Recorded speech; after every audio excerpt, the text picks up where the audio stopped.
Hello students. तो chapter number second अपन ने पिछली क्लास में ख़त्म कर दिया था। आज हम स्टार्ट करने वाले हैं चैप्टर नंबर 3, रेशों से वस्त्र तक। तो चलिए स्टार्ट करते हैं। कक्षा 6 में आपने पादपों पौधों से प्राप्त होने वाले कुछ रेशों फाइबरों के बारे में पढ़ा था। आपने यह भी पढ़ा था कि ऊन और रेशम के रेशे जंतुओं से प्राप्त होते हैं।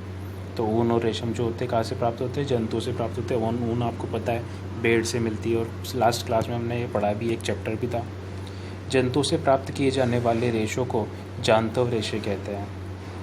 तो वे रेशे जो जंतुओं से प्राप्त किए जाते हैं उन्हें क्या कहते हैं? जांतव रेशे कहते हैं। ऊन के रेशे फाइबर भेड़ अथवा याक के बालों से प्राप्त किए जाते हैं, और ऊन जो होते हैं उन्हें भेड़ों या याक के बालों से प्राप्त किया जाता है। रेशम के फाइबर रेशम कीट के कोकून कोश से प्राप्त किए जाते हैं। क्या आप जानते हैं कि भेड़ के शरीर में किस भाग में फाइबर मिलते हैं? क्या आप जानते हैं कि इन रेशों को ऊन में कैसे परिवर्तित किया जाता है, जिन्हें हम स्वेटर बुनने के लिए बाज़ार से खरीदते हैं? तो स्वेटर बुनने के लिए जो ऊन आता है वो इन्हीं से प्राप्त होता है, भेड़ से या याक से ही प्राप्त होता है। क्या आपको जानकारी है कि रेशम के फाइबर से रेशम कैसे बनाया जाता है, जिनसे गुड़िया बुनी जाती है? तो गुड़िया वगैरह बुनी जाती है रेशम का जो फाइबर होता है, रेशम जहाँ से प्राप्त किया जाता है। इन अध्याय में हम ऐसे कुछ प्रश्नों के उत्तर जानने का प्रयास करेंगे। तो ये जितने भी प्रश्न हैं इन सभी के उत्तर हम इस अध्याय के को पढ़ेंगे तब अपने को मिल जाएंगे। जांतव रेशे, ऊन और रेशम। तो सबसे पहले अपन बात करते हैं जांतव रेशों की। जांतव रेशे क्या होते हैं? जो जंतुओं से प्राप्त होते हैं। ऊन और रेशम की बात करेंगे। सबसे पहले अपन लेते हैं ऊन। तो ऊन के बारे में हम पढ़ते हैं। भेड़ बकरी याक और कुछ अन्य जंतुओं से ऊन प्राप्त की जाती है। ऊन प्रदान करने वाले इन जंतुओं के शरीर बालों से ढके होते हैं। क्या आप जानते हैं कि इन जंतुओं के आवरण पर बालों की मोटी परत क्यों होती है? बालों के बीच अधिक मात्रा में वायु आसानी से भर जाती है। वायु ऊष्मा की कुचालक होती है, जैसा कि आप अध्याय 4 में पढ़ेंगे। अतः बाल इन जंतुओं को गर्म रखते हैं। ऊन इन रोएदार रेशों से प्राप्त की जाती है। तो देखो, वो जो जंतु होते हैं जिनसे ऊन प्राप्त की जाती है, जैसे भेड़ है, याक है, इनके जो शरीर होते हैं ना, बहुत ज़्यादा बाल होते हैं। देखो ये भेड़ है, इसके शरीर में बहुत सारे बाल हैं। इन बालों के बीच में क्या होती है? वायु भर जाती है, और वो वायु क्या करती है? ठंड की कुचालक होती है, ताप की कुचालक होती है। इस वजह से जो ठंड होती है वो इनके शरीर में प्रवेश नहीं कर पाती उस वायु के भर जाने की वजह से, और इनके शरीर में गर्मी रहती है और ये इन्हें ठंड नहीं लगती, इसलिए बाल होते हैं, और इनके द्वारा ही ऊन बनाई जाती है।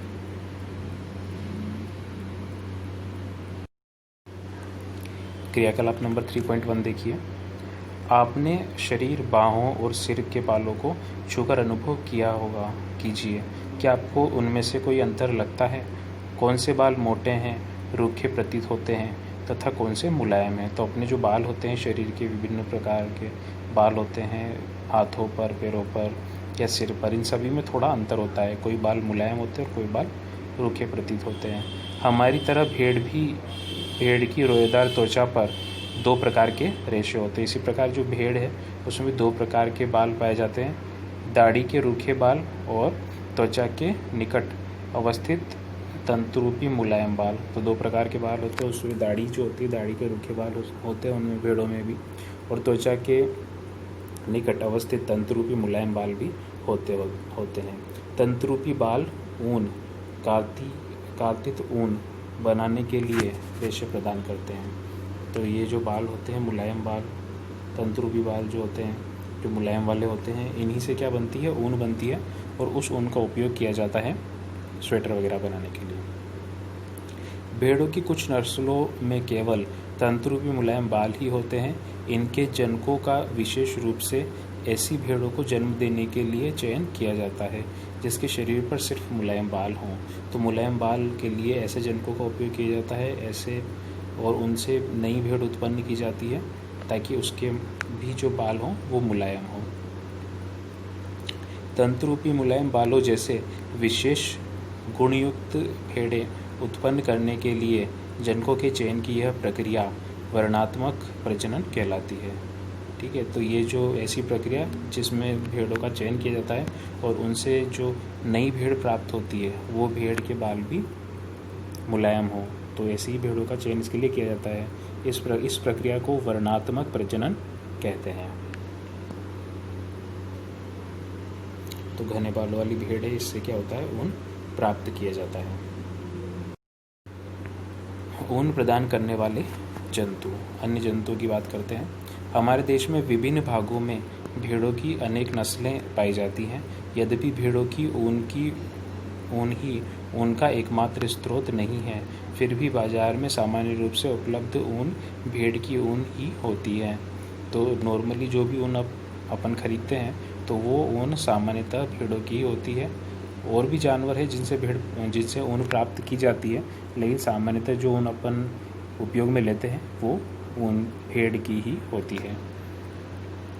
याक की ऊन तिब्बत और लद्दाख में प्रचलित है, और तिब्बत लद्दाख में जो ऊन प्रचलित है वो याक की होती है। याक देखिए इस प्रकार का होता है, ऐसा याक दिखाई देता है, इसके बहुत बड़े बड़े बाल होते हैं, और इसकी जो ऊन होती है उसको तिब्बत और लद्दाख में उपयोग में लिया जाता है। बकरी के बालों से भी ऊन प्राप्त की जाती है। अंगोरा ऊन को अंगोरा नस्ल की बकरी से प्राप्त किया जाता है। तो बकरियां भी होती है ऐसी जो ऊन देती हैं, तो अंगोरा नस्ल की जो बकरी है उससे भी ऊन प्राप्त की जाती है, जो जम्मू एवं कश्मीर में के पहाड़ी क्षेत्रों में पाई जाती है। जम्मू कश्मीर में ये पाई जाती है। कश्मीर बकरी की त्वचा से के निकट मुलायम बाल फर होते हैं। इनसे बेहतरीन शालें बनाई जाती है, जिन्हें पश्मीना शालें कहते हैं। विशेष प्रकार की बकरी होती है कश्मीर में, जिसके बहुत ही मुलायम बाल होते हैं। इनसे जो शॉल बनाई जाती है इसे पश्मीना शॉल कहते हैं। ऊँट के शरीर के बालों का उपयोग भी ऊन के रूप में किया जाता है। तो ऊँट के शरीर के जो बाल होते हैं उनका उपयोग भी ऊन के रूप में किया जाता है। तो देखिए बकरियों का चित्र भी दे रखा है यहाँ पर, अंगोरा बकरी और सामान्य एक और बकरी है जो कश्मीरी बकरियाँ हैं ये, जिनसे ऊन प्राप्त की जाती है।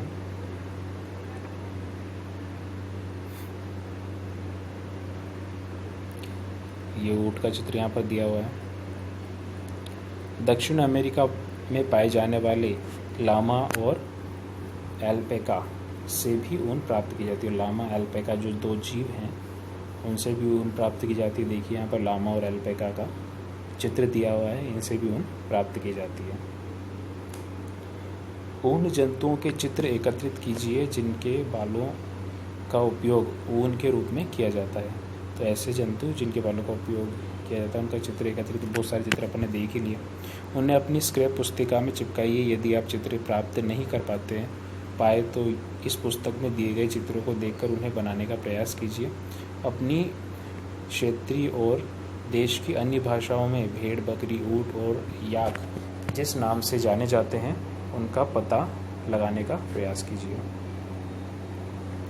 हमारे देश में अनेक भागों में भेड़ों और ऊन के लिए पाला जाता है। तो हमारे देश में जो बहुत सारे भाग हैं वहाँ पर भेड़ों को पाला जाता है ऊन के लिए। सारणी 3.1 में भेड़ों की कुछ नस्लों के नाम दिए गए हैं जिन्हें हमारे देश में ऊन उत्पादक के लिए पाला जाता है। 3.1 में उनसे प्राप्त होने वाली ऊन की गुणवत्ता को गठन को भी दिखाया गया है।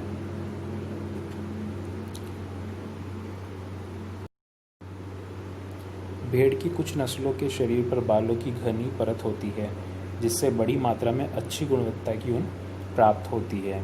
जैसा कि पहले बताया गया है, इन भेड़ों को वर्णात्मक प्रजनन द्वारा प्राप्त किया जाता है, जिसमें से एक जनक किसी अच्छी नस्ल की भेड़ होती है। तो ये जो जनक होते हैं इनमें से एक भेड़ जो होती है वो अच्छी नस्ल की भेड़ होती है। ऐसी भेड़ों के द्वारा नई भेड़ उत्पन्न की जाती है। ठीक है, ये जो प्रक्रिया इसको वर्णात्मक प्रजनन कहते हैं।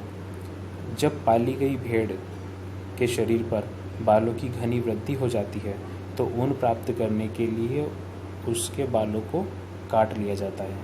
तो जब बाल उसके शरीर पर अच्छे से हो जाते हैं, घने हो जाते हैं, बड़े बड़े हो जाते हैं, तो ऊन प्राप्त करने के लिए इन बालों को काटा जाता है। रेशों को ऊन में संसाधित करना। तो रेशे जो प्राप्त की जाते हैं जानवरों से बाल काट के, उनको ऊन के रूप में कैसे बदला जाता है, ऊन कैसे बनाई जाती है, वो जानेंगे अपन। स्वेटर बुनने अथवा शॉल बनाने के लिए उपयोग में ली जाने वाली ऊन एक लंबी प्रक्रिया द्वारा प्राप्त उत्पाद होता है, जिसमें निम्नलिखित चरण होते हैं। तो कौन कौन से चरण होते हैं इसको प्राप्त करने के लिए? पहला चरण यहाँ पर दे रखा है, भेड़ के बालों को त्वचा की पतली परत के साथ शरीर से उतार लिया जाता है। त्वचा की पतली परत के साथ ही भेड़ के बालों को भी, मतलब त्वचा की भी थोड़ी सी एक परत ली जाती है और बालों को उतार लिया जाता है। यह प्रक्रिया ऊन की कटाई कहलाती है। इस प्रक्रिया को क्या कहते हैं? ऊन की कटाई कहते हैं। भेड़ के बाल उतारने के लिए उसी प्रकार की मशीन का उपयोग किया जाता है जैसे कि नाई द्वारा बाल काटने के लिए किया जाता है। तो नाई अपने बाल काटने के लिए एक मशीन का उपयोग करता है, ज़ीरो मशीन भी उसको कहते हैं। तो ऐसी एक मशीन होती है जिसके द्वारा भेड़ के बाल भी उतारे जाते हैं। यहाँ पर एक सारणी दी हुई है, भेड़ों की कुछ भारतीय नस्लें जिनसे ऊन प्राप्त की जाती है। तो देखो, नस्ल का नाम यहाँ पर दिया हुआ है, लोही नस्ल है। ऊन की गुणवत्ता और राज्य में पाई जाती है, कहाँ पर पाई जाती है, वो सारा इसमें दिया हुआ है। तो पहली है लोही नस्ल की भेड़, अच्छी गुणवत्ता की ऊन इससे प्राप्त की जाती है और राजस्थान और पंजाब में पाई जाती है।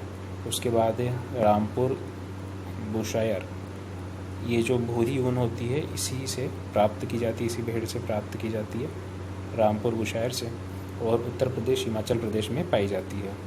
नाली भी एक भेड़ की नस्ल है और गलीचे की ऊन इसी से प्राप्त की जाती है, जिससे गलीचे बनाए जाते हैं। राजस्थान, हरियाणा, पंजाब में ये मिलती है।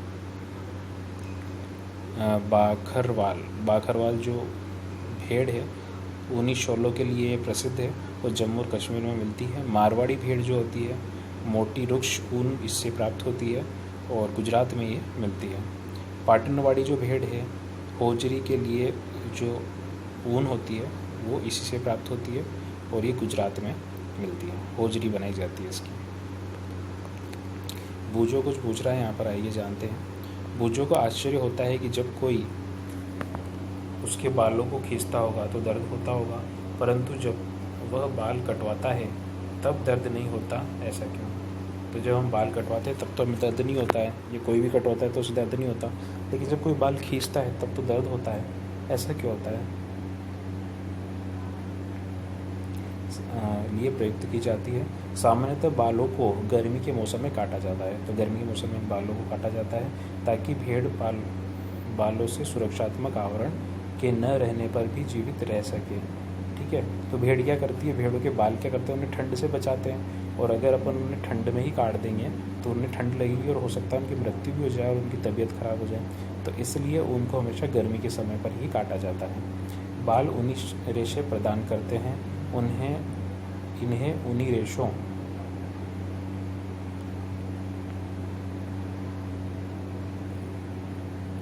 को ऊन में परिवर्तित करने के प्रक्रम को निम्न प्रकार से प्रदर्शित किया जा सकता है। ठीक है, तो ऊन की कटाई होती है, फिर अभिमार्जन होता है, फिर छटाई होती है, फिर बर की कटाई होती है, फिर रंगाई होती है, फिर उसकी रीलिंग होती है। तो सारे प्रक्रम हैं, यहाँ पर चित्र के माध्यम से आपको दिखाए भी हैं। तो यहाँ पर देखिए, सबसे पहले ऊन की कटाई हो रही है, उनके जो बाल हैं भेड़ के वो काटे जा रहे हैं। ठीक है, मशीन के माध्यम से होता है ये। उसके बाद आप देख सकते हो यहाँ पर बी वाला चित्र देखते हैं। यहाँ पर टंकियों में अभिमार्जन हो रहा है। देखिए यहाँ पर अभिमार्जन की जो प्रक्रिया है उनके वो यहाँ पर हो रही है टंकियों में। उसके बाद क्या होता है, मशीनों का अभिमार्जन होता है, मशीनों द्वारा इसका अभिमार्जन होता है। उसके बाद क्या होता है, ऊन का धागा बनाया जाता है। ठीक है, को संशोधित करके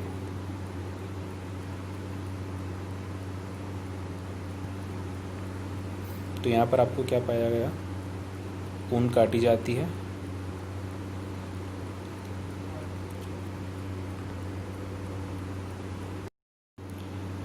ऊनी रेशों को संशोधित करके ऊन का धागा बनाया जाता है।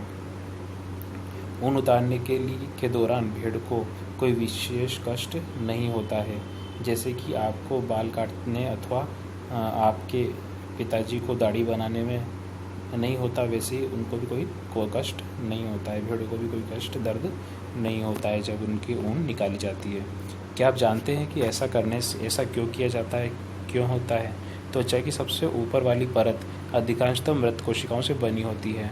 साथ ही भेड़ के बाल फिर वे उगाते हैं जैसे आपके उग जाते हैं। तो अपनी जो बाल होते हैं या ऊपरी परत जो होती है त्वचा की, वो मृत कोशिकाओं की बनी होती है, इसलिए भेड़ को कोई भी दर्द नहीं होता है और आराम से भेड़ की ऊन निकाल ली जाती है।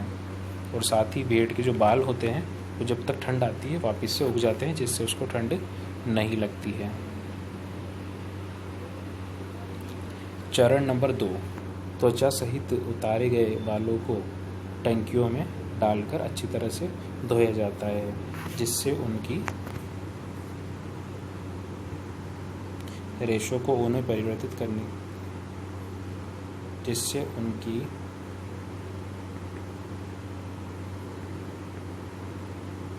चिकनाई, धूल और गर्द निकल जाए। ठीक है, तो उन्हें क्या किया जाता है, एक बड़ी सी टंकी ली जाती है, टंकी में इन बालों को डाला जाता है और इनको धोया जाता है ताकि उनकी चिकनाई और गंदगी जो है वो आराम से निकल जाए। यह प्रक्रम अभिमार्जन कहलाता है। इसी प्रक्रिया को क्या कहते हैं, अभिमार्जन। साफ सफाई की प्रक्रिया को अभिमार्जन कहते हैं। आजकल अभिमार्जन मशीनों द्वारा किया जाता है। चरण नंबर 3 देखते हैं। अभिमार्जन के बाद छटाई की जाती है। रोमिल अथवा रोएदार बालों को कारखानों में भेज दिया जाता है, जहां विभिन्न गठन वाले बालों को छाटा या पृथक किया जाता है। तो वहाँ पर क्या करते हैं, इनको कारखानों में भेज देते हैं और कारखानों में अलग अलग क्वालिटी के बालों को अलग अलग करने का काम किया जाता है। चरण नंबर 4 देखते हैं। अगले चरण में बालों को सुखाया जाता है, परंतु इससे पहले बालों में छोटे छोटे कोमल व फूले हुए रेशों को छांट लिया जाता है। तो कोमल और फूले हुए रेशे जो होते हैं उनको छांट लिया जाता है, जो बर कहलाते हैं। इन रेशों को क्या कहते हैं, बर कहते हैं। ये वही बर होते हैं जो कभी कभी आपके स्वेटर पर एकत्रित हो जाते हैं और इसके पश्चात रेशों का पुनः अभिमार्जन करके उन्हें सुखा दिया जाता है। इस प्रकार प्राप्त उत्पाद ही धागों के रूप में काटे जाते हैं के लिए प्रयुक्त हो जाते हैं। तो इसके बाद क्या करते हैं, इस चरण में अपन ने क्या किया, बालों की क्वालिटी के हिसाब से उसको अलग कर लेते हैं। जो रूखे बाल होते हैं उनको अलग कर लेते हैं, जो मुलायम होते हैं उनको अलग कर लेते हैं और इसके बाद इनको धागे के रूप में काटने के लिए उपयोग में लिया जाता है। चरण नंबर 5 में देखते हैं। रेशों की विभिन्न रंगों में रंगाई की जाती है, क्योंकि अलग अलग कलर की जो ऊन है वो हमें प्राप्त करनी होती है, उसी हिसाब से रंगाई इनकी की जाती है। भेड़ अथवा बकरी की सामान्य ऊन काली, भूरी अथवा सफ़ेद होती है, तो काली, भूरी या सफ़ेद ऊन इनकी हो सकती है। चरण नंबर 6 आता है। फिर अंतिम चरण को रेलिंग कहते हैं। अब रेशों को सीधा करके सुलझाया जाता है और फिर लपेटकर इसे धागा बनाया जाता है। लंबे रेशों को काटकर स्वेटरों की ऊन के रूप में और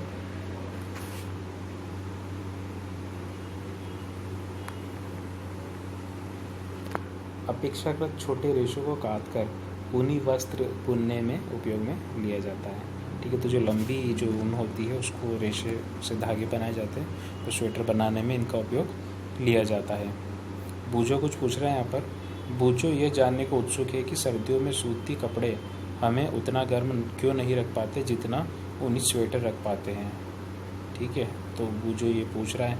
तो बूझो का जवाब यही है कि जो ऊनी कपड़े होते हैं वो मोटे होते हैं, उनमें वायु भरी होती है और उसी प्रकार से जिस प्रकार से जानवरों को ठंड नहीं लगती है उसी प्रकार से उस वायु के कारण हमें भी ठंड नहीं लगती है, क्योंकि वायु जो है ताप रोधी है और ठंड को अंदर नहीं आने देती। तो कोई भी पूछे तुमसे कि स्वेटर में ठंड क्यों नहीं लगती, कि स्वेटर में वायु भरी होती है उनके अंदर और वो जो होती है वायु वो ठंड नहीं लगने देती।